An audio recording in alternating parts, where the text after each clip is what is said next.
তো কি বলছেন, যে সমস্ত ভক্তেরা শ্রদ্ধার সাথে, সব থেকে প্রথম পয়েন্ট হচ্ছে শ্রদ্ধার সাথে। অনেকের মনে এটা প্রশ্ন যে ভগবানকে কেমন করে জানবো, বুঝবো। তো এখানে প্রথম পয়েন্ট যেটা, সেটা হচ্ছে শ্রদ্ধার সঙ্গে। কি করতে হবে সেটা তো পরের কথা, প্রথমে হচ্ছে শ্রদ্ধার সঙ্গে ফার্স্ট। এবার শ্রদ্ধা বিষয়ে আমাদের আলোচনা হয়েছে বিভিন্ন লাইভে। এক কথায় বলতে গেলে সেই জিনিসটাকে আমার ধরে থাকার প্রবণতা কতটা, সেটার প্রতি আমার ডেডিকেশন কতটা। আচ্ছা, শোনা যাচ্ছে তো নিশ্চয়ই পরিষ্কারভাবে? আমি একটু আস্তে আস্তে বলছি।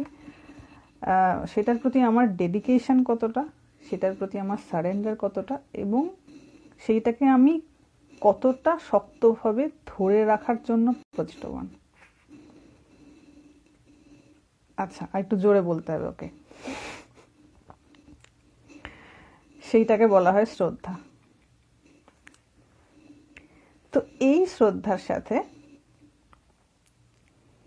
সদা সর্বদা, সব সময় যদি কারোর পক্ষে নাও হয়ে থাকে, বেশিরভাগ সময়, ওকে, কি তোমার লীলা কথা শ্রবণ। দেখুন, এটা ভক্তি মার্গের কথা বলা হচ্ছে। যারা ভক্তি মার্গ দিয়ে যাবেন তাদের জন্য এই কথাটা বলা হচ্ছে। সদা সর্বদা তোমার লীলা কথা শ্রবণ। প্রথমে হচ্ছে তার যে লীলা কথা, মানে তিনি কেমন কেমন কি লীলা করেছেন, কি করেছেন, তার যে জীবন বৃত্তান্ত, সেটা শোনা সব থেকে প্রথম। এইবার শোনার পর হবে কি, মনের মধ্যে প্রশ্ন জাগবে, এটা কেন হলো, এটা করা উচিত হয়েছে কিনা। কারণ আমাদের নর্মাল হিউম্যান টেন্ডেন্সি হচ্ছে বিচার করা। আমরা সব কিছুকে ভীষণ জাজ করার চেষ্টা করি। কিছু একটা দেখলেই হয় সেটা ভালো, না হলে মন্দ, কোনো না কোনো মতামত আমাদের মনের মধ্যে তৈরি হয়ে যায় খুব স্বাভাবিকভাবেই। তো যেই শোনা হবে, যারা একটু লজিক্যাল মাইন্ডেড, তাদের মনে হবে এটা কি করে হলো, যদি এটা হয় তাহলে এটা কেমন করে হবে। ওই জন্য বলছে আগে শ্রদ্ধাটা তৈরি হওয়াটা দরকার, ওকে। যে সেটার প্রতি প্রথমে একটু বিশ্বাস এবং শ্রদ্ধা আগে আসতে হবে, যে না, আগে আমি শুনি, শোনার পর কিছু অভ্যাস করি, অভ্যাস করার পর আমি সেটাকে রিয়েলাইজ করতে পারবো, একটু একটু রিয়েলাইজ করতে পারবো ধীরে ধীরে। তো প্রথমে তো হচ্ছে শুনতে হবে, আগে কানে যেতে হবে, সেটা পড়ে হোক, মানে পড়ে মানে হচ্ছে সেটা আমার মনের মধ্যে আসতে হবে। এবার যাদের ধরুন পড়ার সুযোগ থাকে না, তাদের ক্ষেত্রে শোনার কথা বলা হচ্ছে। শ্রবণ, প্রথমে শুনতে হবে, তারপরে কি কীর্তন, মানে সেই জনিত বিষয় নিয়ে আলোচনা করতে হবে একে অপরের সঙ্গে। যার জন্য এখন বিভিন্ন জায়গায় বিভিন্ন সৎসঙ্গগুলো করা হয়, তাতে প্রপার সৎসঙ্গ খুব কম হয়, ম্যাক্সিমামই এটা ওটা। কারণ যারা করে তারা ম্যাক্সিমামই সব বিষয়ী মানুষরা, সংসার থেকে একটুখানি শান্তি পাওয়ার জন্য একটা জায়গায় গিয়ে কোথাও একটা সৎসঙ্গের আসর করেন। কিন্তু যদি যিনি হেড আছেন, তার যদি একটু ত্যাগের প্রবৃত্তি না থাকে, তাহলে ম্যাক্সিমাম জায়গাতেই ওটা একটা গল্প গুজবের জায়গা হয়ে যায়। সেটা বলছি না, যতটুকুন হয় যেখানে হয়। তো এটা কেন করা হয়েছে না, যাতে প্রথমত হচ্ছে শোনা হবে, শোনার পরেতে একে অপরের সঙ্গে এই বিষয় নিয়ে আলোচনা করা হবে। এই যে ধরুন পূজাগুলো করা হয় বিভিন্ন জায়গায়, এই যে পূজা হচ্ছে, জগদ্ধাত্রী পূজা হলো, কালী পূজা হলো, দুর্গা পূজা হলো, তো এই পূজাগুলোর পারপাসটা কি ছিল বলুন তো? এই যে মূর্তি পূজার এই যে আয়োজন করেছে ঋষিরা, এটার একটা প্রধান কারণই হচ্ছে যে আমি ওই জায়গায় যাব, সেখানে গিয়ে ওই বিষয়ক অনেক মানুষ আসবে, তাদের সঙ্গে ওই বিষয়ক আমি কিছু আলোচনা করব। যার জন্য আমাদের এই এত পূজা। কারণ এইটা করতে করতে করতে করতে কি হবে, আমার একটা সংস্কার তৈরি হবে। আমার যদি ত্যাগের প্রবৃত্তি নাও থাকে, তখন কি হবে, ওই বিষয়ক আলোচনার মধ্যে অংশগ্রহণ করতে করতে তবেই তো সংস্কার তৈরি হয়। মানুষ তো আর সবকিছু জন্ম থেকে নিয়ে আসে না, তাই না? তো এইরকমভাবে বিভিন্নভাবে মানুষকে ভগবতমুখী করার একটা প্রচেষ্টা আমাদের ঋষিদের ছিল। যার জন্য এই এত রকমের পূজা, এত রকমের আয়োজন, এত রকমের নিয়ম, ঠিক আছে, এই এত কিছুর আয়োজন করা হয়েছে যাতে ভগবান একটু মতি হয়। একটাই উদ্দেশ্য, যাতে একটু মতি হয়, একটু ভালো লাগা তৈরি হয়। বাকি যদি ভালো লাগা না তৈরি হয়, বাকি সমস্তটা কিন্তু শুধুই নিয়ম, কাজের কাজ কিছু হয় না। তো প্রথমে হচ্ছে লীলা কথা শ্রবণ, সেকেন্ড হচ্ছে কীর্তন, তার কথা আলোচনা করা। বাড়িতে যাদের এরকম সুযোগ রয়েছে, পরিবেশ রয়েছে, তাদের তো এটা খুবই পজিটিভ একটা বিষয়, কিন্তু অনেকজনেরই বাড়িতে এটা থাকে না। ওই জন্য ঠাকুর বলতেন যে দেখ, ওই কথামৃততে আছে যে গাঁজাখোর গাঁজাখোরকে খোঁজে আর ভূত ভূতকে খোঁজে, কারণ নিজের দলের লোক কি না, তো মনের মতন বিষয়ে আলোচনা করা যায়। আর ভক্ত ভক্তকে খোঁজে, যে ভক্ত মানুষ হয় সে আরেকজন ভক্তকে খুঁজে বেড়ায় যে আমি যে ধরনের মানসিকতা সম্পন্ন, আমার বেশ এরকম একজন কেউ সঙ্গী হোক, কারণ আমার আর তার ভালো লাগাটা একরকম। কারণ অন্য কেউ সেই ব্যাপারটা বুঝতে পারবে না, একমাত্র যে ভক্ত, যে ভগবানকে ভালোবাসে বা কিছু ভালো লাগা যার মনের মধ্যে তৈরি হয়েছে, যে বুঝতে পেরেছে যে মানে সংসারের প্রতি তার যে একটা আঁট, সংসার মানে কি, এই যে বিভিন্ন বস্তুগত জিনিসের প্রতি তার যে একটা আঁট থাকে, তো টান থাকে, তো সেই টানটা একটু হলেও কমেছে। ওটা এদিকে যত কমবে, মানে মানসিকভাবে কমেছে আগে, যার যত কমবে তার কি হবে, ওই দিকের আঁটটা তত বাড়বে। একসাথে দুটো আঁট সম্ভব নয়। তো যার ওই দিকটা একটু লুজ হয়েছে, তার কি হচ্ছে, ওই দিকে ভালো লাগাটা বাড়বে। যার মনে এইরকম অবস্থা হয়েছে, সে খুঁজবে যে আচ্ছা আর একজনকে আমি এরকম কোথায় পাই, যার সঙ্গে আমি আমার মনের কথাটা ভাগ করে নিতে পারবো। কারণ কেউ তো বুঝতে পারছে না, তার অবস্থাটা তো কেউ বুঝতে পারছে না যতক্ষণ না সে ওই অবস্থায় যাবে যার মনের আঁটটা কমেছে। খুব বেশি সম্পদের প্রতি আর ভালো লাগা হচ্ছে না, খুব বেশি টাকা করা ওটাও আর ভালো লাগছে না, এবার মনে হচ্ছে একটু শান্তি চাই, একটু ওই দিকটাই ভালো লাগছে জেনারেলি। তো ভক্ত কি করে, ওরকম খুঁজতে থাকে, যার জন্য কীর্তন। এটা হচ্ছে কীর্তন, যে একে অপরের মধ্যে ওই বিষয় নিয়ে আলোচনা করা। জিনিসটা কঠিন, অবশ্যই কীর্তন করা কঠিন। কীর্তন মানে হচ্ছে শুধু চিৎকার করে করে, আমি মাইকে করে চিৎকার করছি কারোর বাড়িতে। আমি অনেককে দেখেছি যাদের বাড়িতে হয়তো কিছু একটা ভালো কিছু হবে, তার আগে কীর্তন লাগিয়ে দিল। দ্যাট ইজ নট কীর্তন, ওটা সাউন্ড পলিউশন। ওটাকে বলা হয় সাউন্ড পলিউশন, ওটাকে কীর্তন বলে না। কীর্তন সে করতে পারে যার মনের মধ্যে ভগবত ভাবনার উদয় হয়েছে, ভগবত প্রীতির উদয় হয়েছে, ভগবানের প্রতি ভালোবাসার উদয় হয়েছে, তার প্রতি সমর্পিত প্রাণ যার, সে কেবল কীর্তন করতে পারে। ওকে, আমি কীর্তন করছি, আমার যদি পারপাস থাকে যে আমি কীর্তনটা করে নিয়ে গিয়ে বাড়িতে টাকা নিয়ে যাব, ওটা আমার রোজগারের যদি মাধ্যম হয়ে থাকে কীর্তন করাটা, তখন কীর্তনের প্রতি মনটা না থেকে নজরটা চলে যায় অর্থের দিকে। ওকে, তো সেখানে আবার ওই মায়াটা আবার ভেতরে ঢুকে বসে, আসল দিকে নজরটা তখন থাকে না। তো জোরে জোরে দেখেছি সে মাইক লাগিয়ে, মানে সে প্রচুর মাইক লাগিয়ে জোরে জোরে চিৎকার করে কীর্তন করা হচ্ছে। এটা তো সাউন্ড পলিউশন, চারপাশের মানুষকে ডিস্টার্ব করা, আর কিছু না। তো কীর্তন, হ্যাঁ। আর থার্ড হচ্ছে যেটা শুনলাম বা যেটা আলোচনা হলো, সেইটা স্মরণ করা।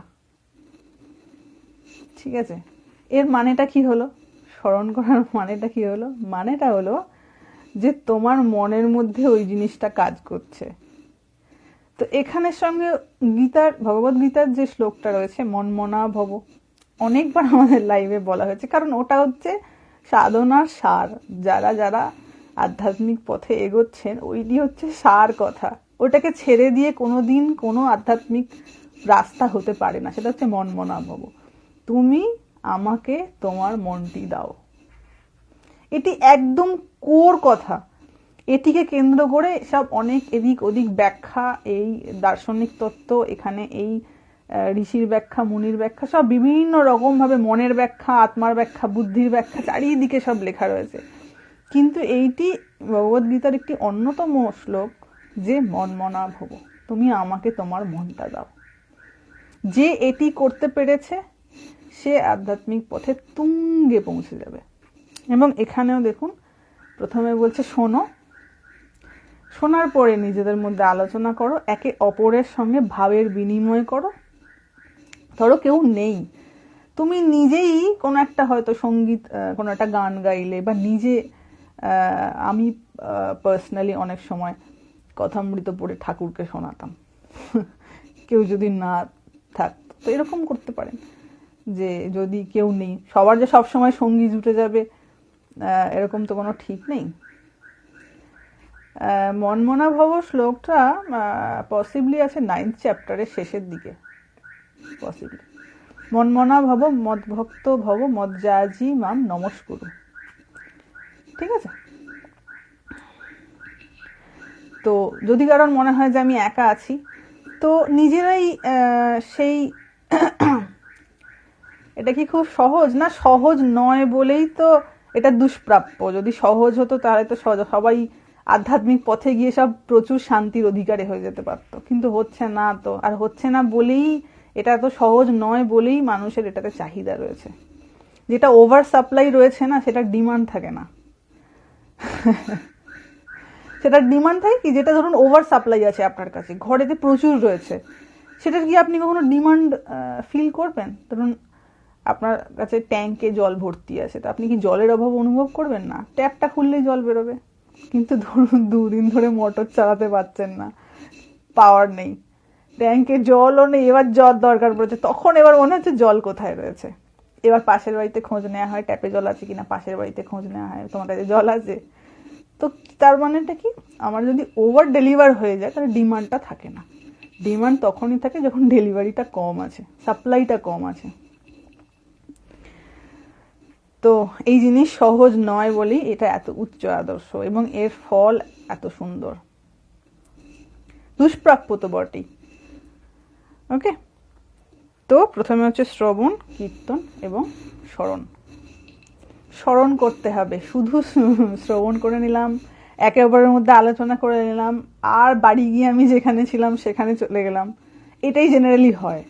যে কোনো সৎসঙ্গ যেখানে হয়, যেখানে আলোচনা হচ্ছে, সেখানে খুব সুন্দর আলোচনা হচ্ছে, শোনা হচ্ছে, তারপরে নিজেদের মধ্যে হয়তো কথা হচ্ছে, এটাও আমি ধরে নিলাম, আলোচনা হচ্ছে। তারপরে কি হয়, যখন সেখান থেকে ফিরে যাওয়া হয়, সে যে ডোমেন থেকে এসেছিল, যে চিন্তাভাবনার রাজ্য থেকে এসেছিল, সে ওই চিন্তাভাবনাতেই চলে যায়। এইটা তখন খুব সাময়িক, খুব একটা হালকা মেমোরি থেকে যায়, যে এটা আমি শুনেছিলাম কি, পরে সেটাও হয়তো ভুলে যাওয়া হয়। তো স্মরণ সব থেকে ইম্পর্ট্যান্ট, ওটাই হচ্ছে বেস। তো যে সমস্ত ভক্তেরা শ্রদ্ধার সঙ্গে এটা করে, তারা তোমার কৃপা লাভ করে সংসার বন্ধন থেকে মুক্ত হয়ে যান। ক্লিয়ার? যারা বন্ধন থেকে মুক্ত হতে চান, এখানেতে পরিষ্কার করে বলা হয়েছে। তারপরে আমাদের লাইভে সমস্ত বিষয় নিয়ে, সমস্ত দিক থেকে পই পই করে বলা হয়ে গেছে, তাও দেখি ইনবক্সে মেসেজ আসে, আমি শান্তি পাচ্ছি না, কি করে শান্তি পাবো? এ যেন শান্তি কোনো ট্যাবলেট তাকে খাইয়ে দেওয়া হবে, সে শান্তি পেয়ে যাবে। এরকম করে কি হয় কোনোদিন? এরকমটা সম্ভব নয়। তো যাদের মনে হচ্ছে এবার আমি সংসার বন্ধন থেকে মুক্তি হতে চাই, মানে মুক্তি পেতে চাই, তো তারা এই পলিসিস অ্যাপ্লাই করবে। প্রথমত হচ্ছে শ্রবণ, সেকেন্ড হচ্ছে কীর্তন, থার্ড হচ্ছে স্মরণ। এইটার প্রতি আন্তরিকতা যত বাড়বে, দেখবেন গাইড করার লোকও জুটে যাচ্ছে। মনের মধ্যে তো প্রশ্ন তৈরি হবে, তো সেটা কি করেতে আমি সলিউশন কে করবে? আমার আন্তরিকতা যত বৃদ্ধি হবে, দেখা যাবে সেরকম সেরকম আমার যোগও লাগছে, আমার রাস্তাও ক্লিয়ার হচ্ছে।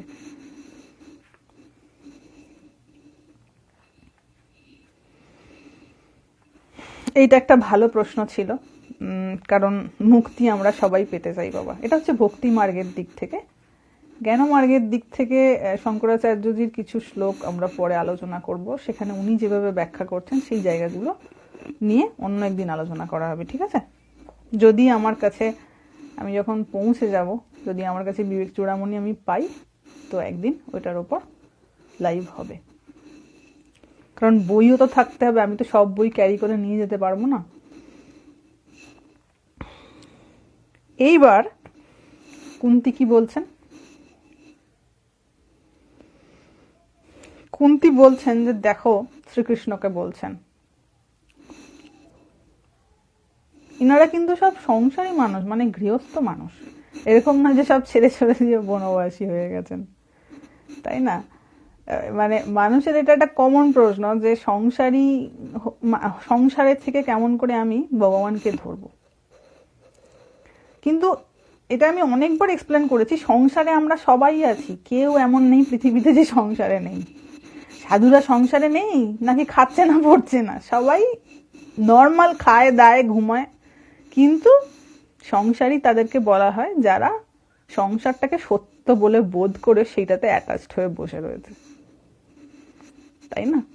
এই ধারণাটাই ভুল যে আমি সংসারী, সবাই সংসারী, সবাই সংসারেই রয়েছে, সেই অর্থে সংসারী। কিন্তু সমস্যাটা হচ্ছে যখন সে এই সংসারটাকে সত্য বলে বোধ করে তার বিভিন্ন আনন্দের বা ভোগের জায়গায় আটকে বসে রয়েছে, তাদেরকে আলাদা করে ওই গৃহস্থ বলা হচ্ছে। গৃহস্থ জিনিসটার মানে কি বলুন তো, কেন এটা ভাগ করে দেওয়া হয়েছে? সন্ন্যাসী আর গৃহস্থ এই ভাগটা কেন করে, মানে এটা এভাবে কেন বলা হয় বিভিন্ন বইতে দেখবেন, আমরা কথামৃততেও পাবো গৃহস্থ এবং সন্ন্যাসী এই দুটো আলাদা টার্ম ইউজ করা হচ্ছে। গৃহস্থকে, সন্ন্যাসী কি গৃহস্থ না? সন্ন্যাসী গৃহে থাকে না? সেও তো গৃহেই থাকে, তারও তো মাথার উপর একটা ছাদ রয়েছে, দেওয়াল রয়েছে, যেমন একটা বাড়ি হয় বাড়িতেই তো থাকে। তাহলে তাকে কেন সন্ন্যাসী বলা হচ্ছে? আর যে বিয়ে থা করে রয়েছে তাকে কেন সংসারী, তাকে কেন গৃহস্থ বলা হচ্ছে? তার কারণটা হচ্ছে সে মনে করে এই বাড়িটা আমার, তাই না? যে প্রকৃত সন্ন্যাসী সে কখনো ভাবে না এই বাড়িটা আমার, সেটাই মনে করে কাল যদি আমাকে এটা ছেড়ে চলে যেতে হয় আমি কাল চলে যাব, অন্য একটা জায়গায় গিয়ে থাকবো। হতেই পারে আজকে আমি এখানে আছি, কাল হয়তো আমার থাকার সুযোগ হলো না, আমাকে ছেড়ে চলে যেতে হবে। কিন্তু যারা যারা বিষয়ী হয়, যারা বৈবাহিক জীবন যাপন করে জীবন কাটান, তাদের বেশিরভাগই দেখা যায় যেখানে থাকে সেটা মনে করে এটা আমার, এই বাড়িটা আমার, আমি ওন করেছি এটাকে, মানে এটা আমি পোজেস করে রয়েছি। এই ধারণাটার ফারাকের জন্যই কিন্তু ওই গৃহস্থ কথাটা বলা হয়, মানে গৃহে স্থা, অর্থাৎ যার মন গৃহে আসক্ত, স্থিত হয়ে রয়েছে, যার মনটা গৃহে স্থিত, মানে ভেবে নিয়েছে যে এই বাড়িটা আমার, তার মানে হচ্ছে গৃহস্থ।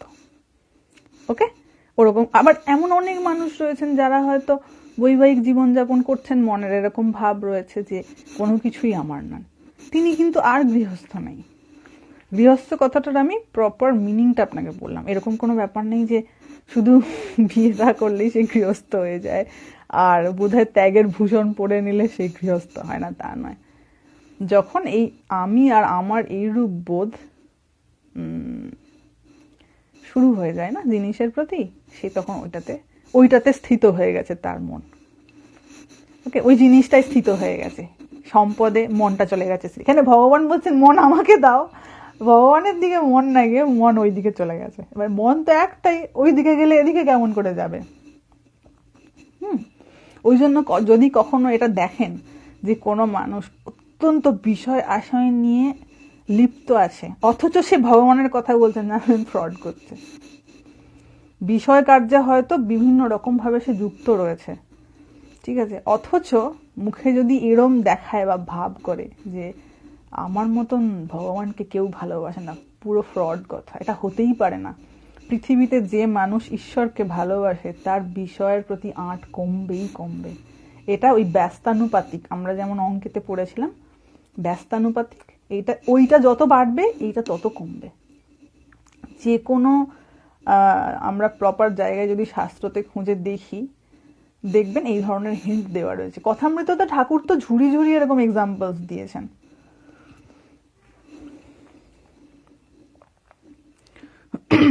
তো কুন্তী এখানে কিন্তু একজন সংসারী মানুষ, তার 5-5টা ছানাপোনা রয়েছে, 6-6টা ছানাপোনা রয়েছে, এবং সব বড় হয়ে গেছে তারা। এবং তা বড় মানে কি, তারা সব 90-92 বছর বয়স হয়ে গেছে। তখন কুন্তী এসে, যুদ্ধ তো শেষ হয়ে গেছে, তখন কুন্তী এসে ভগবান কে জিজ্ঞাসা করছে যে আচ্ছা, এই যে এত যুদ্ধ হলো, সবাই তো আমার ছেলেদেরই দোষী মনে করছে যে আমার ছেলেরা ইচ্ছা করে যুদ্ধ করেছে এবং সবাইকে বধ করেছে।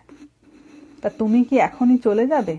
মানে তার ইচ্ছা নেই যে ভগবান শ্রীকৃষ্ণ ওখান থেকে চলে যাক। এবার তো যুদ্ধ শেষ হয়ে গেছে, এবার তো চলে যাওয়ার পালা। কিন্তু কুন্তির ইচ্ছা নয় যে তিনি যান।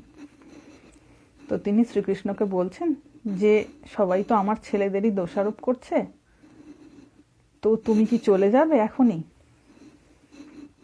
এরপরে যে জায়গাটা কুন্তি বলেছে, এইটা আমাদের শিক্ষণীয়। কিরকম, কি প্রার্থনা করেছে কৃষ্ণের কাছে, শ্রীকৃষ্ণের কাছে? বলছেন পাণ্ডবরা আর যাদবরা উভয়ই আমার আত্মীয়, রিলেটিভ হয়। তো ভগবানের কাছে কি বলছেন না, এদের সঙ্গে আমার যে মমতার বন্ধন রয়েছে, আমার যে মানসিক বন্ধনটা রয়েছে, সেই বন্ধনটা তুমি ছিন্ন করো। তো এখানে কি চাইছেন? যাতে করে আমার সব মনটা আমি তোমাকে দিতে পারি। জেনারেলি এরকম কেউ চায় না, বেশিরভাগই সব এটা ওটা সেটা বিভিন্ন রকমের চাহিদা থাকে। কিন্তু কুন্তি এখানে চাইছেন যে যাদের সঙ্গে আমার মমতার বন্ধন রয়েছে, ভালোবাসার বন্ধন রয়েছে, সেই বন্ধনটা তুমি কেটে দাও। কেন কেটে দাও? না, আমি সব সময় যাতে তোমার চিন্তা করতে পারি। মমতার বন্ধন থাকলে কি হবে? ওই বস্তুটার উপর, ওই বস্তুটার বিষয়ে চিন্তা চলে আসবে। যার জন্য মানে যারা মা হয়েছেন তাদের কিন্তু সন্তানের ভাবনা ত্যাগ করা বড় কঠিন। ওই জন্য ঠাকুর জিজ্ঞাসা করতেন, হ্যাঁ গা, বলতেন হ্যাঁ গা, কেউ এলে হ্যাঁ গা তোমার বিয়ে হয়েছে? মানে খোঁজ নিতেন। যেমন মাস্টারমশাইকে যখন জিজ্ঞাসা করছেন ঠাকুর, বলছেন হ্যাঁ গা তোমার বিয়ে হয়েছে? বলছে হ্যাঁ। ঠাকুর বলছেন যা, কি হবে এবার? তারপরে বলছেন তারপর আর কি বলেন, হ্যাঁ ছেলে পুলে আছে? বলছেন হ্যাঁ। তখন ঠাকুর বলছেন যা। তার মানেটা কেন বললেন? যা কেন বললেন? আফসোসের সুরে কেন বললেন? জিনিসটা একটু কঠিন, কিন্তু মানে এটা সত্য। সেটা হচ্ছে যে এই যে সন্তান সন্ততি, আপনি সব টান কাটিয়ে উঠতে পারবেন, কিন্তু সন্তান সন্ততির প্রতি যে মায়ার টানটা রয়েছে না, ও কাটানো খুব কঠিন, খুব কঠিন। পিতা এবং মাতা উভয়ের পক্ষেই খুব কঠিন। তো কুন্তি ওই প্রার্থনা করছে যে আমার যারা এই যাদব আর পাণ্ডব, এরা তো আমার সব আত্মীয় হয়, তো এই কানেকশনটা, এই মমতার সম্পর্কটা তুমি কেটে দাও, ইনক্লুডিং মাই সন্স। মানে আমার ছেলেরাও তো পাণ্ডবই, তো ওদের সঙ্গে আমার যে স্নেহের বন্ধনটা রয়েছে, মানে তাদের কথা আমার প্রায়ই চিন্তা হচ্ছে, আমি ভয় পাচ্ছি বা রেগে যাচ্ছি, তো এইটা যেন আমার না হয়, আমি সব সময় যেন তোমার কথাই চিন্তা করতে পারি। কি প্রার্থনা! ভাবা যে এই প্রার্থনা আমার মনে হয় না মানুষ করে ভগবানের কাছে। তো এইটা আমাদের শিক্ষণীয়।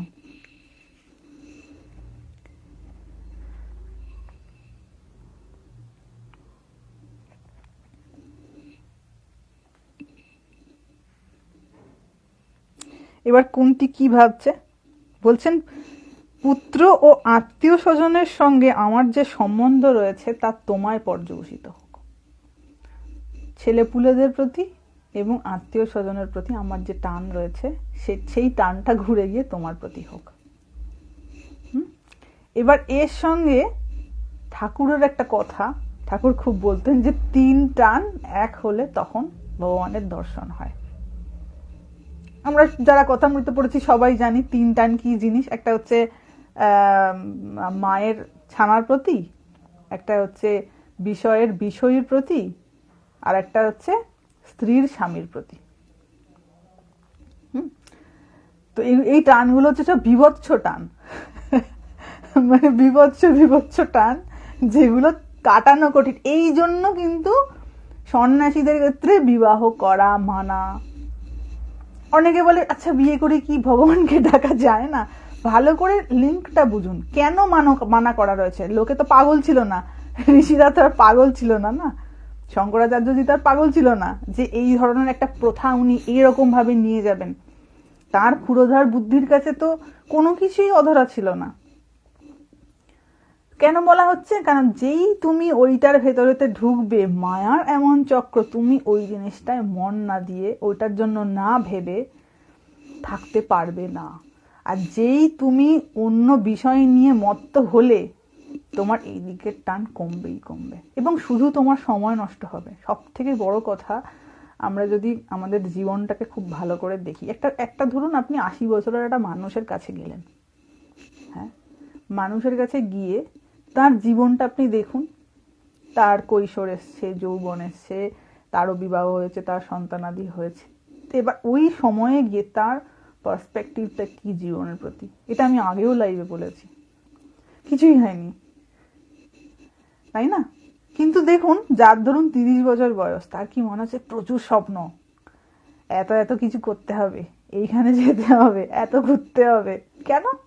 কারণ মায়ায় তার এই বুদ্ধিটা ভ্রষ্ট করে দিয়েছে।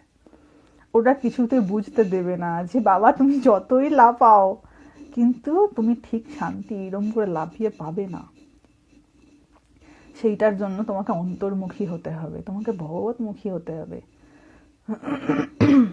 আদারওয়াইজ তুমি শান্তি পাবে না। তো যখন সময়টা, আর মায়ার কাজই হচ্ছে খালি টাইম ওয়েস্ট করা, জানেন তো, মায়ার আসল কাজই হচ্ছে টাইম ওয়েস্ট করা।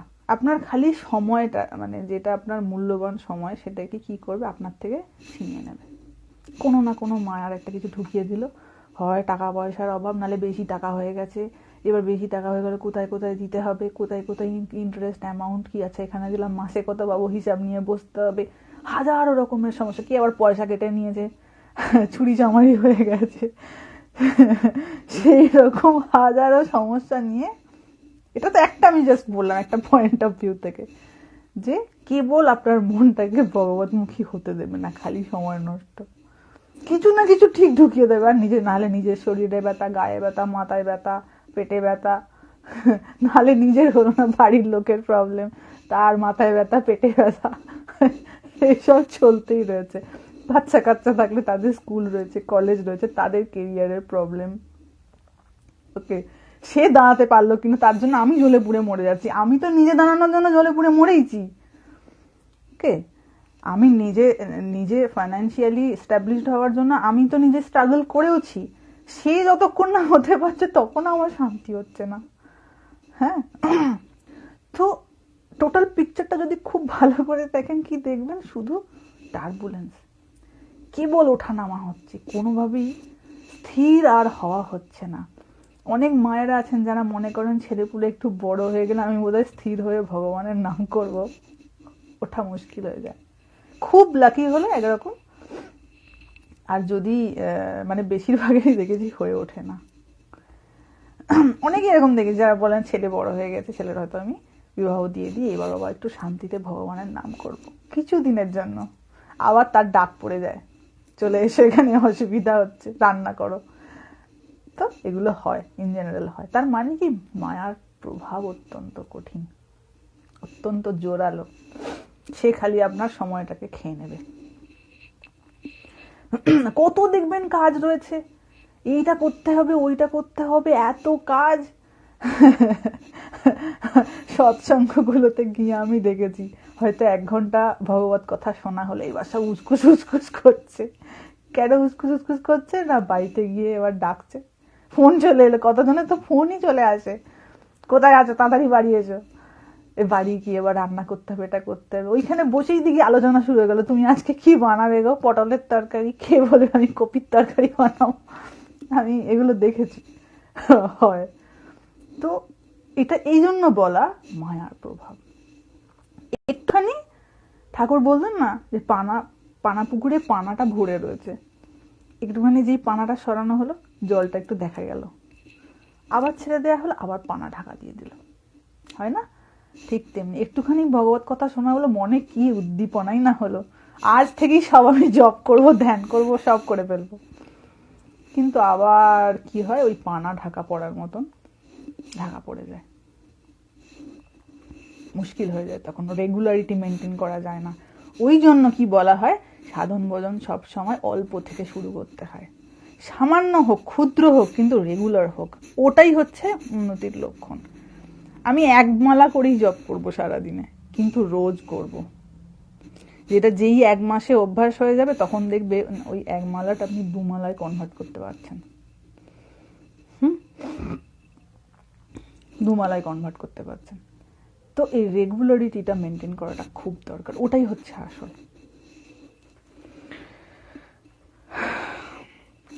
তো কুন্তি বলছেন, আমার যা মনের টান আছে সব তুমি দূর করে দাও, ভাগিয়ে দাও, আমার চাই না, আমার সব মনের টান যাতে তোমার উপর গিয়ে পর্যবসিত হয়।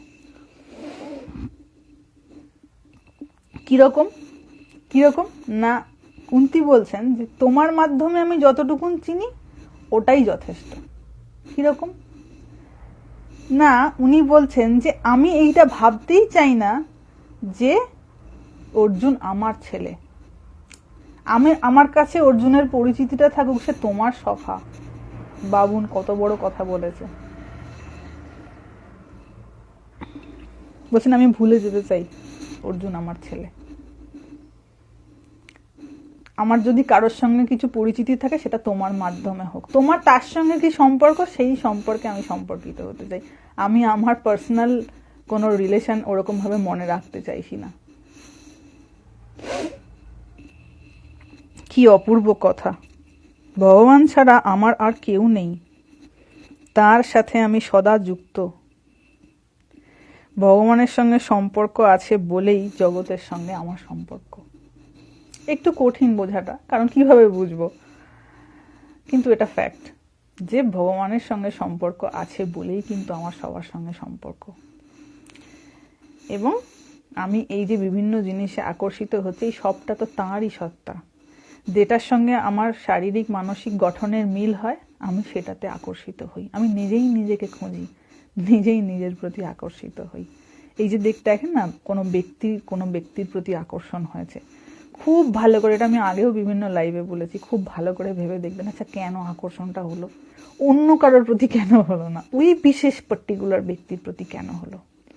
খুব ভালোভাবে অ্যানালাইজ করলে দেখতে পাবেন যে সেই ব্যক্তির কোনো একটা মনের অভাব ছিল, সেই মনের অভাবটা ওই ব্যক্তির কাছে মিটছিল বলেই আকর্ষণটা হয়েছে। যেদিন ওটা মেটা বন্ধ হয়ে যাবে, আকর্ষণ বিকর্ষণে পরিণত হয়ে যাবে। এবং পারস্পরিক, এই যে বলে না পারস্পরিক ভালোবাসা, এটা কিন্তু বেসড আপন দিজ থিংস। ওই জন্য দেখবেন প্রথম কি ভালো থাকে, আবার তারপরে তো সে কাদা ছোঁড়াছুড়ি করতে শুরু করে দেয়। কেন, এটা কি করে হয়? তার কারণ হচ্ছে যার যেমন যেমন অভাব, মনে কোনো একটা হয়তো মনের অভাব আছে, সে যখন দেখতে পাবে অটোমেটিক্যালি এটা সেন্স হওয়া শুরু হয়ে যাবে। সে দেখছে এই ব্যক্তিটার সঙ্গে কথা বলার পর আমার মনের অভাবটা বেশ পূরণ হচ্ছে। প্রত্যেকের কিন্তু কোনো না কোনো অভাব আছে, অভাব আছে বলেই তারা আরেকজনের সঙ্গে যুক্ত হচ্ছে সেই অভাব মেটানোর জন্য। যার অভাব নেই সে কারো সঙ্গে যুক্ত হবে না, কারণ তার অভাবই নেই। তার যুক্ত হয়ে দেখবে আমার লস। সে যদি কারোর সঙ্গে যুক্ত হয়, সে দেখবে আমার এনার্জি লস হচ্ছে, সে যুক্ত হতে চাইবে না কারোর সঙ্গে সহজে। কিন্তু ওই অভাব আছে বলেই সাথে একটা সঙ্গীত দরকার পড়ে। কেন সঙ্গীত দরকার পড়ে? আমি তো এসেছি একা, যাবো একা, তো ও আমার কি করে দেবে? মনের মধ্যে কোনো না কোনো অভাব রয়েছে, ইনসিকিউরিটি রয়েছে। সেই ইনসিকিউরিটিটা যে ব্যক্তির সংস্পর্শে গিয়ে মনে হয় পূরণ হচ্ছে, সেই ব্যক্তিটাকে আমরা খুঁজি, তাকে আমরা বলি এই ভাষাটা দিয়ে যে তোমাকে আমি ভালোবাসি, আর কিছু না। এটা খুব গভীরভাবে ভেবে দেখবেন কখনো ব্যাপারটা। এবার মনে হবে তাহলে কি আমরা সব স্বার্থের ভালোবাসি? তা নয়, সৃষ্টিটাই এরকম করে হয়েছে, কেউ দায়ী নয় এটার জন্য, আমাদের সৃষ্টিটাই এরকম। এইভাবেই মানুষ মানুষের সঙ্গে সম্পর্ক তৈরি করে। এবং যখন হচ্ছে না, বড় ভালো লাগবে, দুজনেরই খুব ভালো লাগবে। কিন্তু যেদিন ওই অভাব মেটার জায়গাটা বন্ধ হবে, সেই ব্যক্তিটা হয়তো পরিবর্তন হয়ে গেছে। পরিবর্তন তো জগতের নিয়ম, সে আবার অন্য কোথাও হয়তো তার অভাব মিটছে, সে ওইদিকে চলে যাবে, এখানে আর থাকবে না। আর এইটাই ফ্যাক্ট। আমরা মনে করি মানুষ বদলে গেছে, বদলে গেছে না, তার অন্য জায়গায় অভাব মেটা শুরু হয়ে গেছে, সেই জন্য সে ওই দিকে চলে গেছে। অ্যাকচুয়ালি ব্যাপারটা হচ্ছে অভাব বা insecurity. That is the fact behind. তাই যখনই দেখবেন কোনো মানুষকে বলছে তোমায় বড় ভালোবাসি, জানবেন তার কোনো না কোনো মনের একটা অভাব রয়েছে যেটা ওই ব্যক্তির কাছে পূরণ হয়। সেটা কোনো হয়তো মেন্টাল কোনো একটা ব্যাপার থাকতে পারে, আরো অনেক কিছু ব্যাপার থাকে, কোনো ফাইন্যান্সিয়াল পারপাস থাকতে পারে, সাইকোলজিক্যাল ফ্যাক্টরস থাকতে পারে, ফিজিক্যাল ফ্যাক্টরস থাকতে পারে, যে কোনো একটা কিছু অভাব কিন্তু আছে। যত বেশি পাগলের মতন পিছনে ঘুরবে জানবেন তত বড় অভাব। আর যত অল্প পাত্তা দিচ্ছে মানে অল্প অভাব, মানে অল্প অভাব মিটছে। আর যত বেশি বেশি পাত্তা দিচ্ছে, খুব বেশি বেশি ধরে পিছন ঘুরছে, মানে এত বড় অভাব মিটছে। এটা হচ্ছে অঙ্কের মতন। এবং আধ্যাত্মিক অভাবটাও অভাব। এই যে বলা হচ্ছে না যে ভূতকে খোঁজে, ভক্তকে খোঁজে, কেন না তার মনের এইটা অভাব যে আমি ভগবানের কথা শুনবো, ভগবানের কথা বলবো, বলার ফলে কি হবে, আমি তৃপ্ত হব। এই তৃপ্তির জন্যই তো আমরা ঘুরে ঘুরে বেড়াচ্ছি এই দরজা থেকে ওই দরজায়। তৃপ্তি ছাড়া আর কি আছে? আমরা কিসের খোঁজে রয়েছি? ঠিক করে নিজেকে জিজ্ঞাসা করে দেখুন, কি খুঁজছি, কেন তো দৌড়চ্ছি? তৃপ্তির খোঁজে। তো ওই তৃপ্তিটা যেখানে পাবো সেইখানেই তো মনটা লাগবে, ভালো লাগাটা আর অন্য কিছু নাকি। তো ভগবানের কথা আলোচনা করার ফলে কি হবে, আমি তৃপ্ত হব। সেই জন্য ভক্তকে খোঁজে, ভক্ত সাধুকে খোঁজে, সাধু ভক্তকে খোঁজে। ঠাকুর কেন বলছেন কথামৃততে আমরা পাবো যে ওরে তোরা কে কোথায় আছিস আয়। এরকম ভাবে ঠাকুর ওই দক্ষিণেশ্বরের ওই বিল্ডিং এর উপরে উঠে চিৎকার করতেন যে তোরা কে কোথায় আছিস আয়, মানে ভক্তরা কে কোথায় আছিস আয়।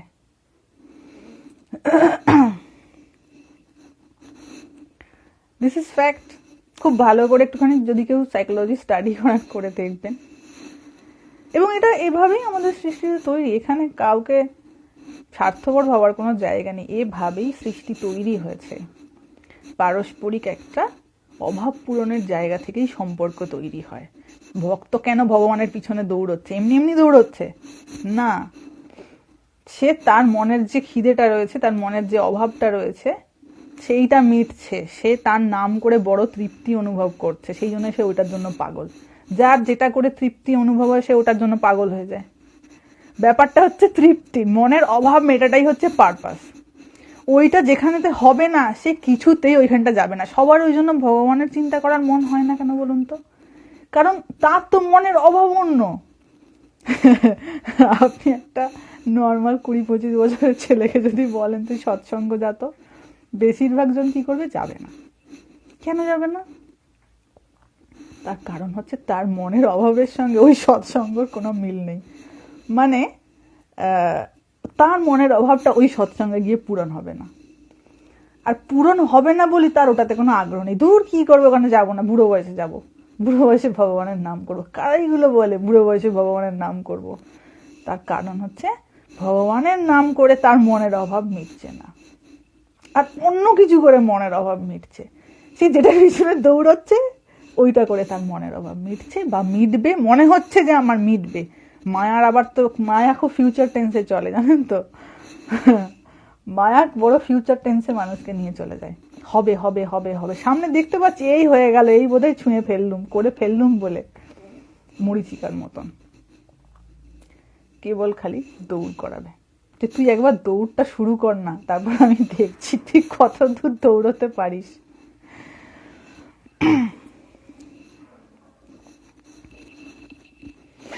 এই বিষয়টা আমাদের আগেও আলোচনা হয়েছে, আমি আর একবার একটু এক্সপ্লেন করে দিলাম। যে কোনো জায়গায় আপনার চারপাশে প্রচুর মানুষ রয়েছে, সেই মানুষের সঙ্গে মানুষের সম্পর্কটার জায়গাটা একটুখানি ভালো করে এক্সপ্লেন করে দেখবেন, খুব চুল চেরা সূক্ষ্মভাবে বিশ্লেষণ করে দেখবেন, দেখবেন এই সূত্রটাই সেখানে অ্যাপ্লিকেবল। এবং নিজের ক্ষেত্রেও তাই, এমনটা নয় যে কেউ এইটা ছাড়া, এই সূত্রের বাইরে কেউ নেই।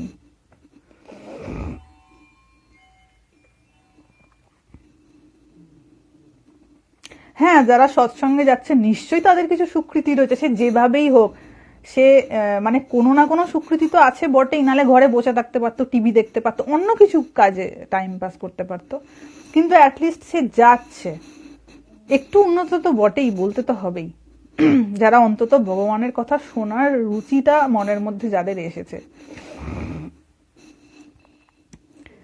এবং ওই যে মনে হচ্ছে যে আমার নেক্সট জেনারেশন, আমার ছেলে হচ্ছে, আমার মেয়ে হচ্ছে, আমার নাতি হচ্ছে, আমার পুতি হচ্ছে, সে, আমি তাকে দেখবো, তার জন্য সব ত্যাগ করে দেবো, আর সে বোধহয় আমার হয়ে যাবে। একটা কথা জীবনে কোনোদিন ভুলবেন না, আমার গুরু মহারাজ আমাকে বলেছিলেন, এক হচ্ছে অর্থ, দ্বিতীয় হচ্ছে শ্রম, তৃতীয় হচ্ছে দেহ। এই তিনটে দিয়ে পৃথিবীর কেউ কোনোদিন কারোর আপন হতে পারে না। এইটা আপন হওয়ার সূত্রই নয়। আপনার মনে হচ্ছে আমি অমুক ব্যক্তিকে প্রচুর টাকা দিয়ে দিচ্ছি, সে আমার আপন হবে, হবে না। যে আপন হবার, সে ওইগুলো ছাড়াই আপনার আপন হবে। ওইগুলো হচ্ছে সহযোগিতা করার জন্য, আপন করার জন্য নয়। আমরা পারপাসটা ভুলে যাই। আমি কাউকে কোনো বস্তু দিচ্ছি, কোনো দ্রব্য দিচ্ছি, কেন দিচ্ছি? তাকে সহযোগিতা করার জন্য। আমার মনের মধ্যে যদি এই টেন্ডেন্সি আসে যে আমি ওটা দিচ্ছি মানে ও আমার আপন হয়ে যাবে, এটা কিন্তু ভুল ধারণা, এটা হয় না, ওরকম করে হয় না। কোনোদিন এই চেষ্টা করবেন না যে কারোর জন্য আমি গায়ে গতরে খেটে দিচ্ছি, সারা দিন তার জন্য পরিশ্রম করছি, ওই ব্যক্তি আমার আপন হয়ে যাবে, আমার অসময়ে আমার কাজে লাগবে, এইটা ভুল ধারণা। আর এইটা করে বলেই মানুষ ঠকে, আর ঠকে আরো স্বার্থপর হয়ে যায়। ধরুন কেউ একটুখানি উদার মানসিকতার, অন্যকে সাহায্য করার মানসিকতা রয়েছে, সে হয়তো সাহায্য করতে গেল, সে কি আশা নিয়ে গেল, আমি তো সাহায্য করছি, আমি যখন বিপদে পড়বো তখন ও আমায় সাহায্য করবে। সে হয়তো পেল না, তার মনের মধ্যে কি ধারণা হলো, সব স্বার্থপর, সুতরাং আমিও স্বার্থপর হয়ে যাই। বাট তার ধারণাটাই ভুল। এইরকম ভাবে কখনো সাহায্য পাওয়া যায় না কারোর থেকে, কাউকে আপন করা যায় না। এক হচ্ছে অর্থ, দ্বিতীয় হচ্ছে দেহ, তৃতীয় হচ্ছে শ্রম। এই তিনটে দিয়ে কখনো কোনো দিন কোনো মানুষকে জীবনে আপন ভাবার পরিকল্পনা করবেন না। At the end of the day গিয়ে ঠকতে আপনাকে হবেই, এবং হতাশ হতেই হবে।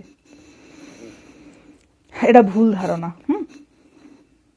এটা আমাকে আমার গুরু মহারাজ বলেছিলেন অনেক বছর আগে, যে প্রচুর মানুষের সঙ্গে জীবনে মিশবে তুমি, একটা সময় আসবে, কিন্তু কোনো দিন এই তিনটে কথা মনে রাখবে যে অর্থ দিয়ে, দেহ দিয়ে এবং শ্রম দিয়ে পৃথিবীর কেউ কোনোদিন কাউকে আপন করতে পারেনি, পারবেও না।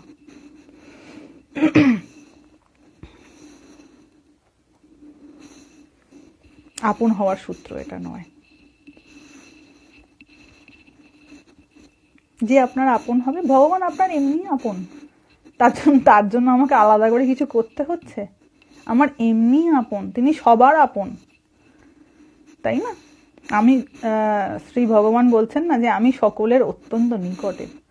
তো তার জন্য কি করতে হচ্ছে? তাকে টাকা দিতে হচ্ছে, তার জন্য গায়ে গতরে খাটতে হচ্ছে।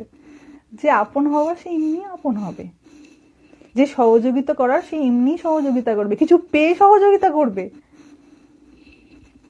হ্যাঁ, যত আপন হবে তত বন্ধনে জড়াবে, এও আবার ঠিক। অনাসক্ত হলে একরকম আছে, কিন্তু যদি মমতার জায়গা তৈরি হয়ে যায়, সেখানে আবার বিভিন্ন রকম জটিলতার জায়গা তৈরি হয়ে যাবে। এই জন্যই কুন্তী আগেই বলছে আমাকে আগে মায়া মুক্ত করো, এই যত মমতার বন্ধন রয়েছে সব কাটো এগুলোকে, কারণ সেখানে আটকে যাওয়ার সম্ভাবনা বেশি না।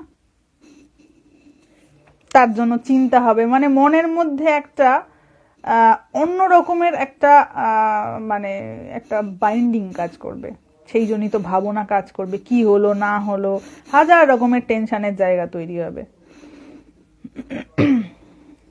ভগবান ছাড়া কেউ কাউকে ভালোবাসতে পারে না।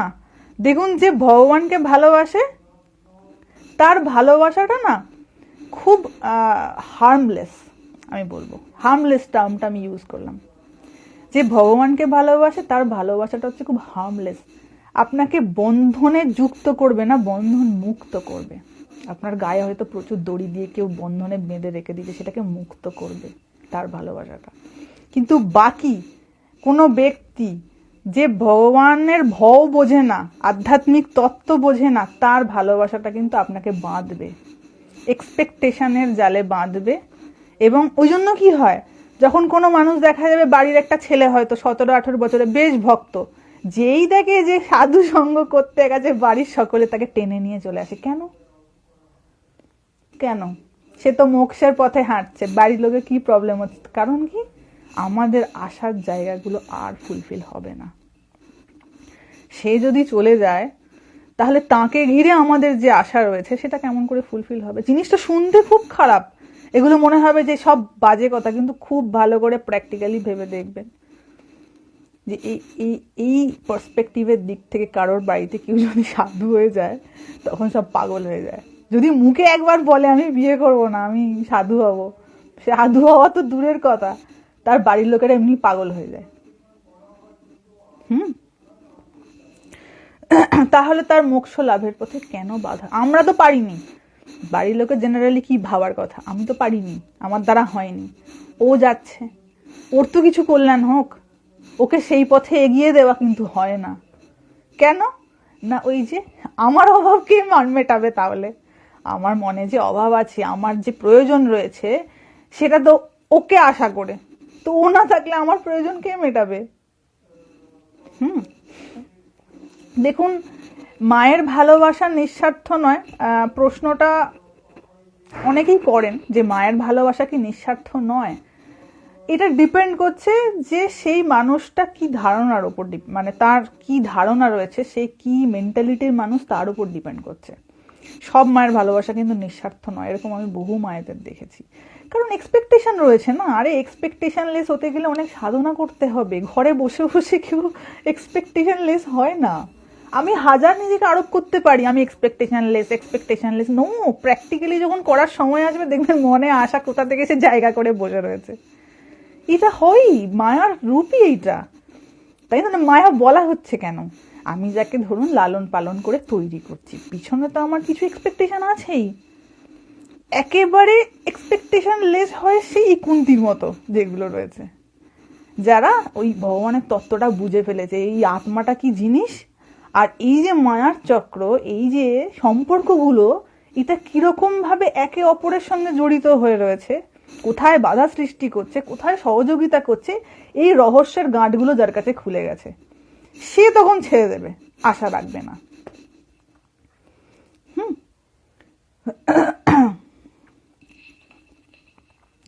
কিন্তু একেবারে সম্পূর্ণ নিঃস্বার্থ এটা বলা যায় না। কোনো সম্পর্কই অ্যাকচুয়ালি নিঃস্বার্থ নয়। কোথায় নিঃস্বার্থ রয়েছে? আপনি নিঃস্বার্থ কোথায় দেখছেন? স্বার্থ জিনিসটাই খুব খারাপ জিনিস। স্বার্থ মানে হচ্ছে প্রয়োজন, নিজের অর্থ, নিজের পারপাসটা বোঝা। এটা খুব একটা খারাপ জিনিস নয়, যখন সেটা সামনের মানুষটার পেছনে জন্য কল্যাণকারী, তখন স্বার্থ খারাপ জিনিস নয় তো। কিন্তু যখন সেটা আমার কল্যাণকারী হয়ে গেল, তখন সেটা খুব খারাপ জিনিস হয়ে গেল। মানে কিরকম স্বার্থটা? ভদ্র স্বার্থ বা ভালো স্বার্থ না, আমার তো কল্যাণ হচ্ছেই, তার সাথে সাথে ওরও পরম কল্যাণ হচ্ছে, এই স্বার্থ ঠিক আছে। হ্যাঁ, কিন্তু ওর কল্যাণ হলো কি না, আগে তো কল্যাণটা কি বুঝতে হবে, তবে না কল্যাণ চাইতে পারবো। তো ওর কল্যাণ কতটা হলো সেটা না বুঝে আমার খালি কনসেন্ট্রেশনটা রয়েছে আমার ওই যে পারপাসের জায়গাটা, ওটা মিটলো কিনা, তখন বাবু বড় জটিলতা সৃষ্টি হয়ে যায়, আর তখনই কষ্ট পাওয়া শুরু হয়ে যায়। কারণ ওই আশা মিটছে না। কেন? ধরুন একটা আপনি ভালো করে ভেবে দেখুন, যে কোনো ছেলে বা মেয়ে, ছেলেটা বা মেয়েটা একটু বড় হলো, বাবা মার কি এক্সপেকটেশন থাকে না ওরা ভালো মার্কস করুক? থাকে না? মার্কস করলে বাবা মা হতাশ হয়ে যায়। ও হতাশ হলো কি না হলো পরের কথা। আমি তো এরকম দেখেছি, কম মার্কস পাওয়ার জন্য বাবা মারা কাঁদছে, এরকমও দেখেছি, চোখের জল ফেলছে যেন তারা কম মার্কস পেয়েছে। কেন না? আইডেন্টিফাইড হয়ে গেছে, ওই সন্তানের সাথে তারা এক হয়ে গেছে। সন্তান কম নম্বর পেয়েছে বলে ওনাদের মনে হচ্ছে আমরাই বোধহয় মানে বিফল হয়েছি, দিয়ে ওই প্রতিক্রিয়াটা তাদের মধ্যে দিয়ে বেরোচ্ছে, এই যে চোখের জলটা বেরোচ্ছে আউট অফ হতাশাটা কেন? যেন মনে হচ্ছে আমি বোধহয় ফেলিয়ার হয়েছি, আমি বোধহয় নম্বর কম পেয়েছি, এত আইডেন্টিফিকেশন হয়ে রয়েছে। তো এই তো বাবু যন্ত্রণার পূর্ব লক্ষণ, এরকম জিনিস। তো হয় কোনো না কোনো আশা থাকে, তারপরে ধরুন চাকরি পাচ্ছে না, হয়তো একটু ভাবুন তো, একটা ছেলে হয়তো 25, 26, 27, 28 বছর বয়স হয়ে গেছে, 30 বছর হয়ে গেছে, সে চাকরি পায়নি। তার বাড়িতে সেই রেসপেক্টটা থাকবে? তার মায়ের কাছে সেই রেসপেক্টটা থাকবে? খুব ভালো করে ভেবে দেখবেন, হয়তো দুই ছেলেটা আমি আগেও বলেছি, দুই ছেলে, একজন হয়তো 25 বছর বয়সে একটা সরকারি চাকরি পেয়ে গেছে, ভালো চাকরি, মাস গেলে তার 50-60 হাজার টাকা রোজগার, আর একটা 30 বছরের ছেলে, বড় ছেলে, সে হয়তো ঘরে বসে রয়েছে, ভাইয়ের পয়সায় খায়। খুব ভালো করে ভেবে দেখুন তো, সেই মায়ের কাছে ওই বড় ছেলেটার রেসপেক্ট ততটা থাকবে? রোজগেরে ছেলেটার প্রতি যতটা রেসপেক্ট থাকবে, বা তাকে যতটা যত্ন করবে, হয়তো যত্ন করবে, তাকেও করবে, কিন্তু ওই রকম ব্যাপারটা কি থাকবে? যদি খুব ভালো করে ভেবে দেখেন, খুব যদি উচ্চ মার্গের চিন্তা ভাবনা সম্পন্ন কোনো মা থাকে, তাহলে তিনি পারবেন, কিন্তু ম্যাক্সিমাম 99% মানুষ পারবে না। কারণ মায়ের মনের অভাবটা একটা রোজগেরে ছেলে যতটা পূরণ করতে পারবে, ওই ওই বেকার ছেলেটা পারছে না। যেখানে মনের অভাব পূরণ হবে, সেদিকে ভালোবাসা, আপনি ভালোবাসার অভিব্যক্তিটা সেদিকে বেশি হবে। খুব সত্যি কথা, খুব সত্যি কথা। আর এই ধরনের বিভিন্ন দেওয়া নেওয়ার উপর বেস করে এই সংসার রূপে বৃক্ষ দাঁড়িয়ে রয়েছে। আর আমি মনে করছি অমুক আমার জীবনে আসবে আর আমার বোধহয় বাড়ি সুখে রাখবে। কিরকম কল্পনার জগতে আমরা বাস করি, আর যার জন্যই কিন্তু সবাই এত দুঃখী। যাকেই দেখবেন সেই দেখবেন হতাশ। আমি তো যার সঙ্গে কথা বলি সেই দেখি কোনো না কোনো কারণে ডিপ্রেসড হয়ে রয়েছে। কেউ একটু কম প্রকাশ করে, কেউ একটু বেশি প্রকাশ করে ডিপ্রেস। এই কুন্তির মতন যারা যারা রয়েছেন উচ্চ মার্গে, তারা এই ধরনের ত্যাগগুলো করতে পারেন, বাকি সবাই পারে না। এটা একদম বাস্তব চিত্র। বাইরে যতই প্রলেপ লাগানো হোক না কেন ভালোবাসার, ভেতরে যখন ঢোকা হবে দেখা যাবে এইরকম সব চারিদিকে ইঁদুর বিড়াল ঘুরে ঘুরে বেড়াচ্ছে ঘরের চারিদিকে।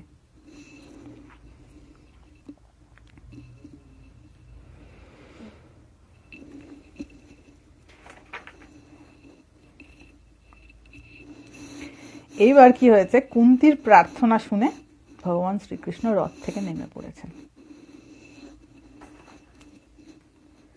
8:54 এরই মধ্যে হয়ে গেল, শেষ করবো আজকে এটাকে, আর বেশি নেই, একটুখানি আছে। তো রথ থেকে নেমে পড়েছেন শ্রীকৃষ্ণ, এমন আকুল হয়ে কুন্তি প্রার্থনা করতে শুরু করেছেন যে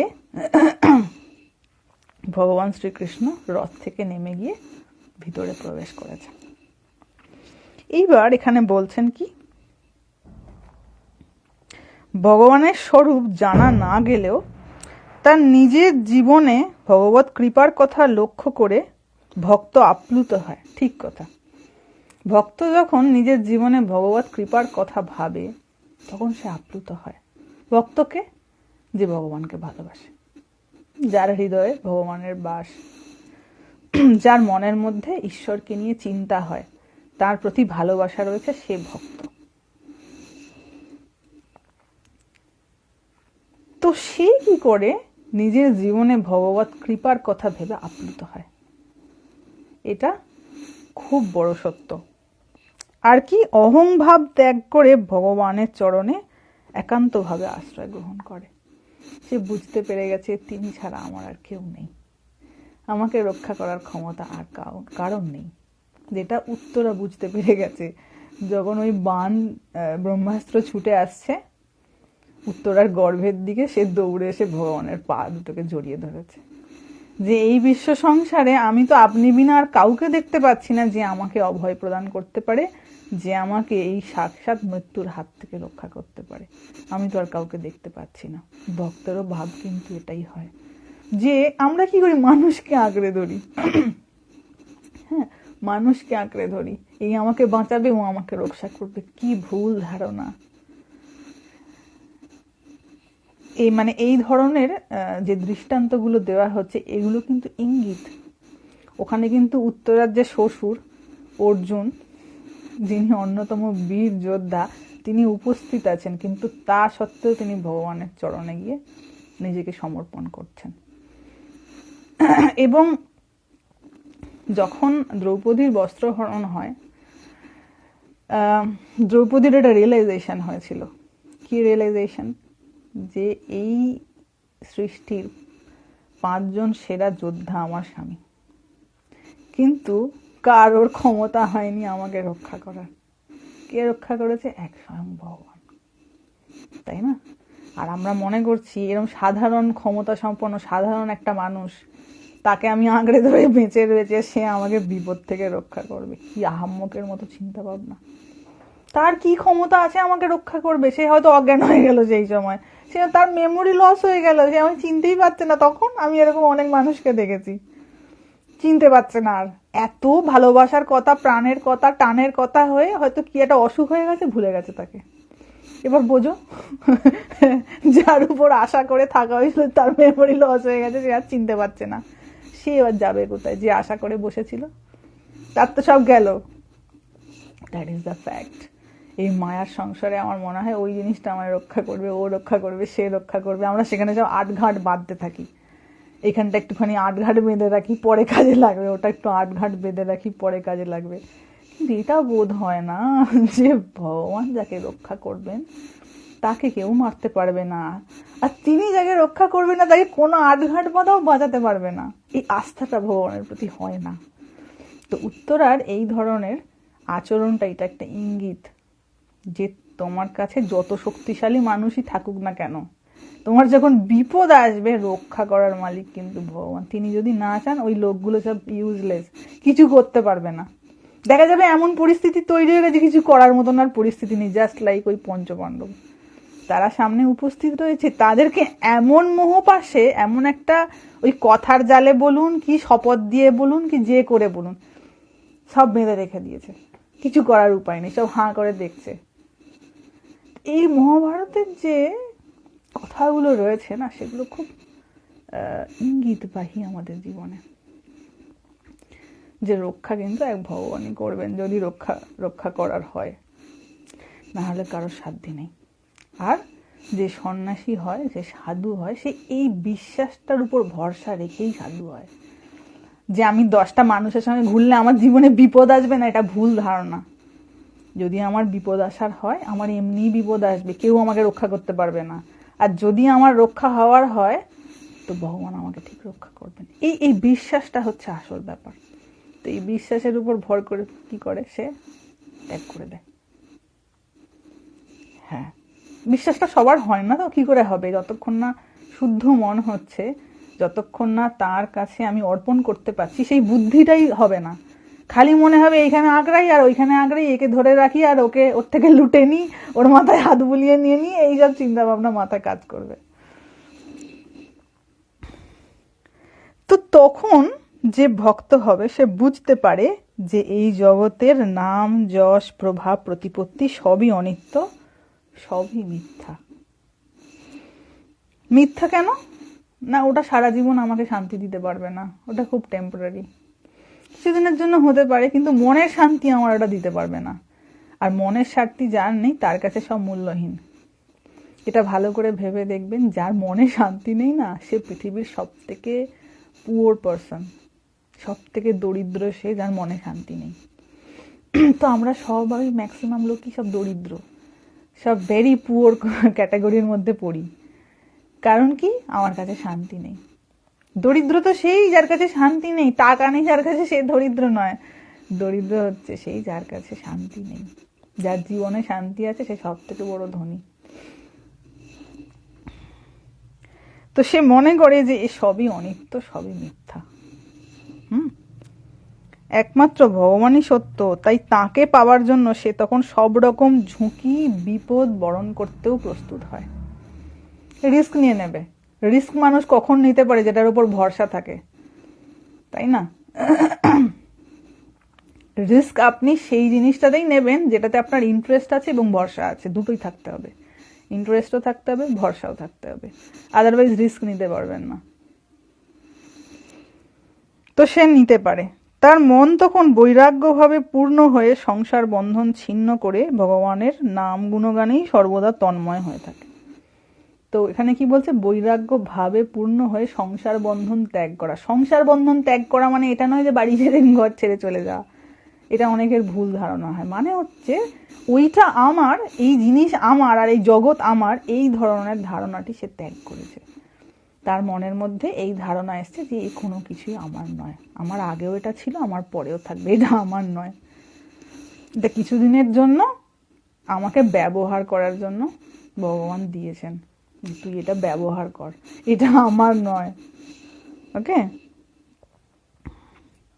এই তো হচ্ছে ভগবত আরাধনার বিভিন্ন সোপান।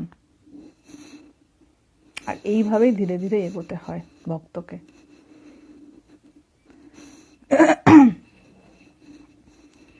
শ্রীকৃষ্ণ রাজপ্রাসাদে গেলে যুধিষ্ঠির কৃষ্ণকে আলিঙ্গন করে কাঁদতে কাঁদতে বললেন, যুধিষ্ঠির কাঁদতে শুরু করে দিয়েছে,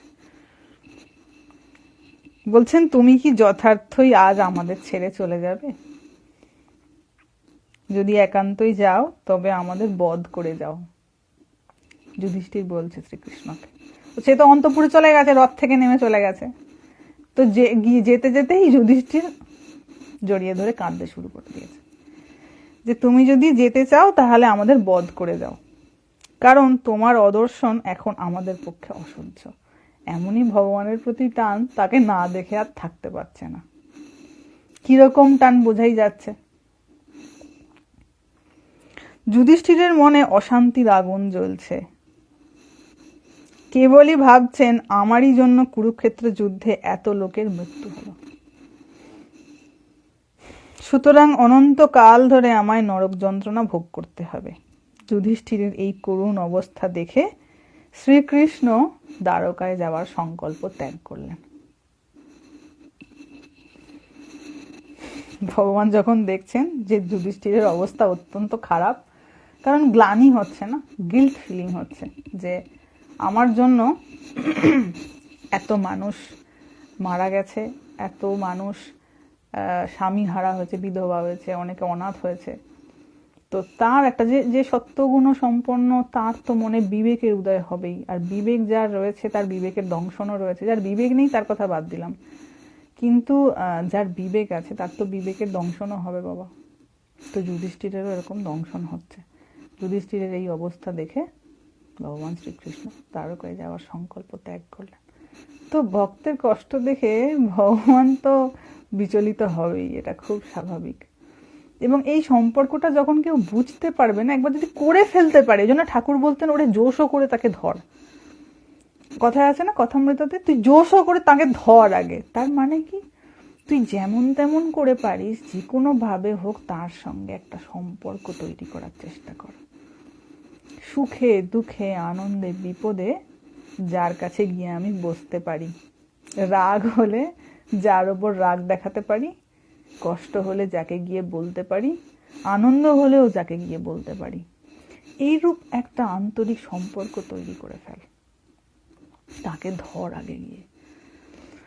তখন কি হবে, এই জগতের যা কিছু কষ্ট দুঃখ, এই যে মাইক কষ্ট, এটা ধরতে গেলাম ফসকে গেল, ওটা করতে গেলাম ফসকে গেল, বিফল হলাম, হতাশ হলাম, ওইগুলো তুই সামলে নিতে পারবি, কারণ একজন আছে, একটা জায়গায় গাঁটটা আমার বাঁধা হয়ে গেছে, এবং এটা এমন একটা গাঁট যেটা কিন্তু আমাকে ঠকাবে না, কোনো দিন ঠকাবে না। যে কেউ ঠকাতে পারে জগতে, কিন্তু সে ঠকাবে না। এইগুলো সব আমাদের মানে ঠাকুরের কথামৃততে সব বিভিন্ন শাস্ত্রের সঙ্গে লিঙ্ক রয়েছে, তো ওই জন্য কথা বলতে বলতে বলতে বলতে ওইসব কথাগুলো চলে আসে।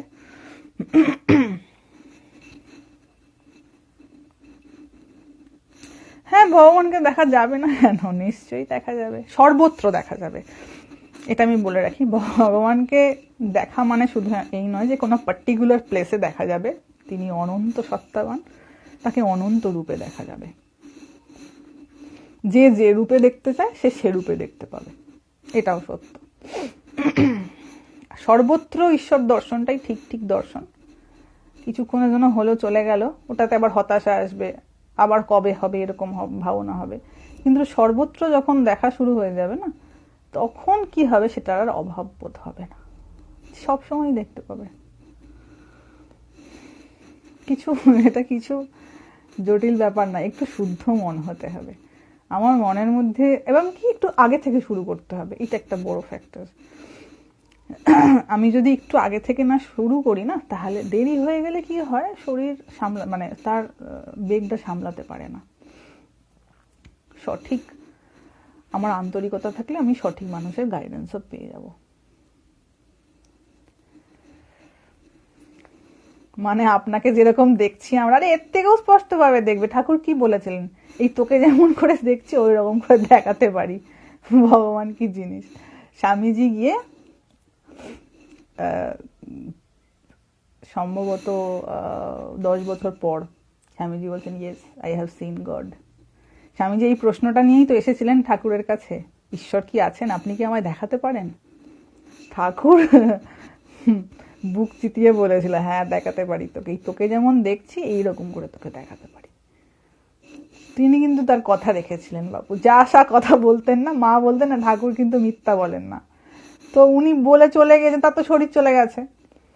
স্বামীজি বেশ কিছু বছর পর যখন চিঠি লিখছেন, পড়ে দেখবেন চিঠিগুলো, একটা জায়গায় বলছেন, yes I have seen god, আমি দেখেছি। তো তার কথা তো মিথ্যার জো নেই, ঠাকুর যাকে যেটা বলেছেন তা তো হবে। এবং তিনি ওরকম মনে এলো বলে বলে দিয়েছেন না, অনেক ভেবেছেন, অনেক, তিনি আমাদের মতন চিন্তা ভাবনা সম্পন্ন, সে অনেক দূর পর্যন্ত দেখতে পাচ্ছে যে এর কি হতে পারে। তো তাকে সেই রকম কথা বলে দিয়ে চলে গেছেন, তাই না? তারা তো অদ্ভুত দূরদর্শী হন, এবং কিছু ফিজিক্যাল স্ট্রাকচার দেখে এবং তাকে একটু স্টাডি করে দেখে নিয়ে বুঝতে পেরে যেতেন যে এর কতটা হবে। যার জন্য মাস্টার মশাইকে তিনি বলেছিলেন যে তোমার, আমি মানে ঘাড় কান এগুলো দেখে বুঝতে পারি তোমার কিন্তু লক্ষণ ভালো। মাস্টার মশাইকে বলে গিয়েছিলেন তোমার লক্ষণ ভালো ছিল, ওই জন্য জিজ্ঞাসা করেছিলেন যে বিবাহ হয়েছে কিনা, ছেলে পুলে হয়েছে কিনা, মানে বাধা আছে কিনা জিজ্ঞাসা করেছিলেন।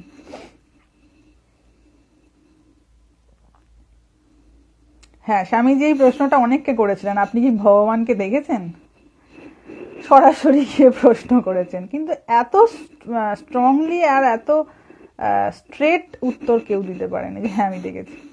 যে দেখেছে সেই না এত সোজাসুজি ভাবে বলতে পারবে, হ্যাঁ ভাই আমি দেখেছি, তোমাকেও দেখাতে পারি, আমি যখন যদি দেখে থাকি তোমাকেও দেখাতে পারি।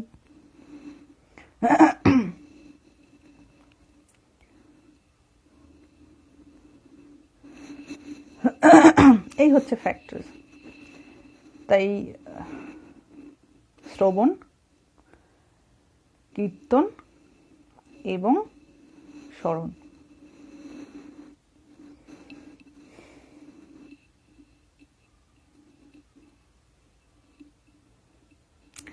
দেখুন স্বার্থ সব জায়গাতেই আছে, কিন্তু স্বার্থকে ছোট করে দেখালে তাহলে তো বাঁচবেনই না, মরেই যাবেন, বাঁচতেই পারা যাবে না। কিন্তু যে স্বার্থ দেশের এবং দশের কল্যাণ করে সেই স্বার্থ ইজ ভেরি গুড, কি খারাপ আছে তাতে? আমার এমন একটা স্বার্থ রয়েছে যেখানে আমার জগতের কল্যাণ হচ্ছে, তা সেই স্বার্থটা কি খারাপ নাকি? স্বামীজির কি উদ্দেশ্য ছিল যে আমাদের দেশে শিক্ষা আসুক, মানুষের মধ্যে যাতে আধ্যাত্মিক চেতনা হোক, তার জন্য তিনি নিজের জীবনটা স্যাক্রিফাইস করেছেন, সেটা তার স্বার্থ ছিল। তো সেটা কি খুব খারাপ স্বার্থ ছিল? তো ধর্মের দিকে নিয়ে যায় যে স্বার্থ, সেটা কি স্বার্থ হলো নাকি? আমি স্বার্থ বলে সেটাকে কেমন করে পাশে সরিয়ে দিতে পারি? শ্রীকৃষ্ণেরও স্বার্থ ছিল। আমাদেরকে ভগবানের ওপরে আমরা প্রশ্ন চিহ্ন করে তুলি, প্রশ্ন করি, তুমি ভগবান হয়েছে, তোমাকে ভগবানত্বের প্রমাণ দিতে হবে। আমার মনের মধ্যে কিছু ক্রাইটেরিয়া আছে, আমার মনের মধ্যে কিছু কল্পনা আছে, যদি সেইগুলো মেলে তাহলে আমি মানবো তুমি ভগবান। ভেবে দেখুন আমাদের বুদ্ধি কিরকম, যে আমরা শ্রী ভগবানেরও ভগবানত্বের উপর প্রশ্ন চিহ্ন তুলি। এটা বলা হচ্ছে না যে অন্ধবিশ্বাস করতে, কিন্তু যাতে একটু এই আস্থাটা থাকে এবং নিজের বুদ্ধির উপর যাতে একটু আস্থাটা থাকে, যে আমি এটা ঠিক বুঝে আমি বিচার করে দেখতে পারবো। জাজমেন্টাল হওয়া নয়, মানে জেনারেলি কি হয়, আমরা জাজমেন্টাল হয়ে যাই সব জায়গায়, আমরা জাজমেন্টাল, কিন্তু আমরা ভগবানকেও ছাড়ি না, আমরা ভগবানের ক্ষেত্রেও জাজমেন্টাল। ওই জন্য একে অপরের আমরা নিন্দা করি। যে ধরুন মত আলাদা আলাদা থাকে না, মত আলাদা আলাদা, অমুক মতের লোক অমুক মতের লোকেদের গালমন্দ করছে, অমুক মতের লোক, কেন? কারণ জাজমেন্টাল। সে বুদ্ধি, ওইটুকুন বুদ্ধি নিয়ে বুঝে গেছে কে ঠিক আর কে ভুল। দরকার কি আছে, আমি সঠিক পথে চলছি এটুকুনি যথেষ্ট, এই বিশ্বাসটা থাকুক। বাকি কে কি করছে আমি দেখে আমার কি হবে? আমি কি বিচার করার মানুষ না? আমি বুঝে গেছি সব। এইটুকুন যদি নিজের মধ্যে নিয়ন্ত্রণ থাকে না, যে আমি বাবা বিচারকর্তা নই জগতের, আমাকে বিচার করার ভার দেওয়া হয়নি, আমি দেখলাম, শুনলাম, বুঝলাম, আমার কাজ হচ্ছে ভগবানের চিন্তা করা।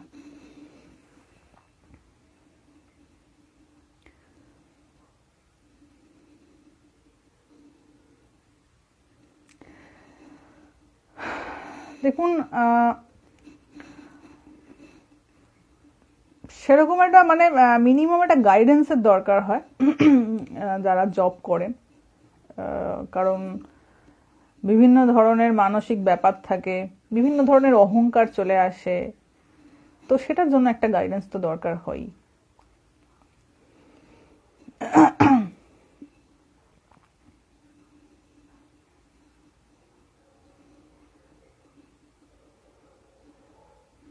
ভগবানের মায়া বোঝা বড় কঠিন না, তার মায়া বুঝে গেলে তো মায়াতীত হয়ে যাবে, কিন্তু তিনি যে কখন, ওই জন্য গীতা বোঝা এত কঠিন।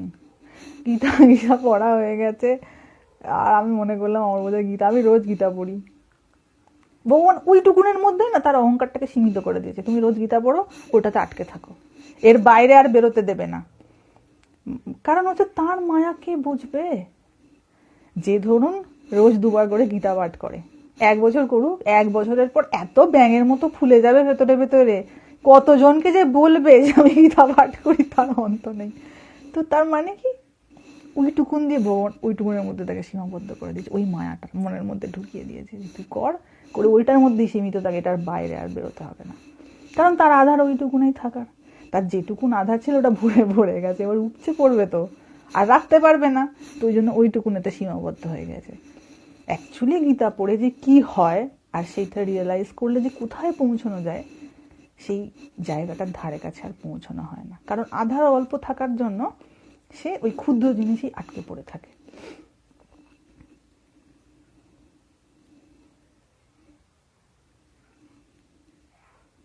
হ্যাঁ,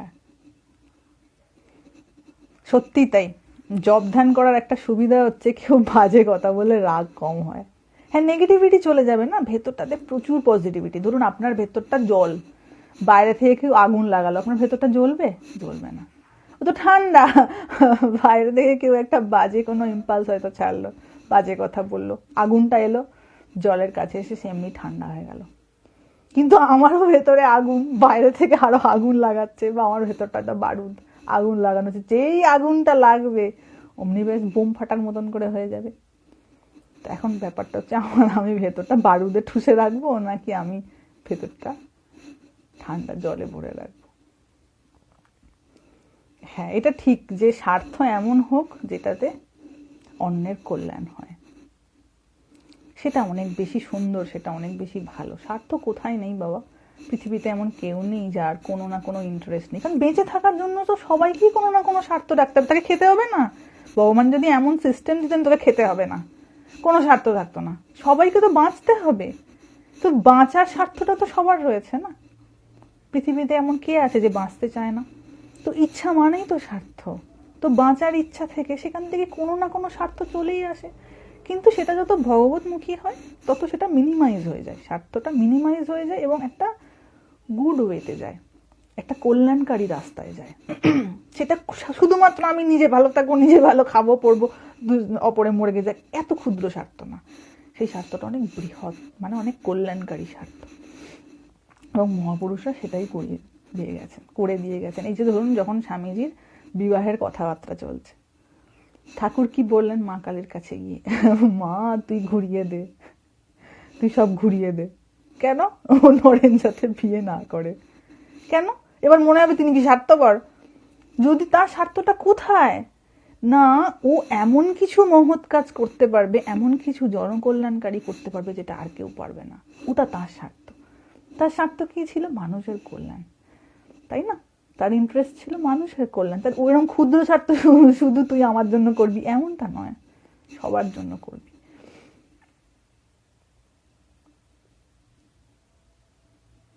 আমার সব নামগুলো এবার চেনা চেনা লাগছে, কারণ এনাদের সব নাম্বারগুলো আমি সেভ করেছি, এইবার নামগুলো চেনা চেনা লাগছে। আগে আমি কারোর নাম তেমন চিনতে পারতাম না, 2-1 জনের সঙ্গে যাদের সঙ্গে কথা হয় তাদেরকে চিনতে পারতাম, বাকি সব নাম ছিল, কিন্তু যাদের যাদের নাম সেভ করা হয়েছে এবার চিনতে পারা যাচ্ছে। ঠিক আছে, অনেক সময় হলো, একটা হচ্ছে শ্রবণ, দ্বিতীয় কীর্তন, তৃতীয় হচ্ছে স্মরণ।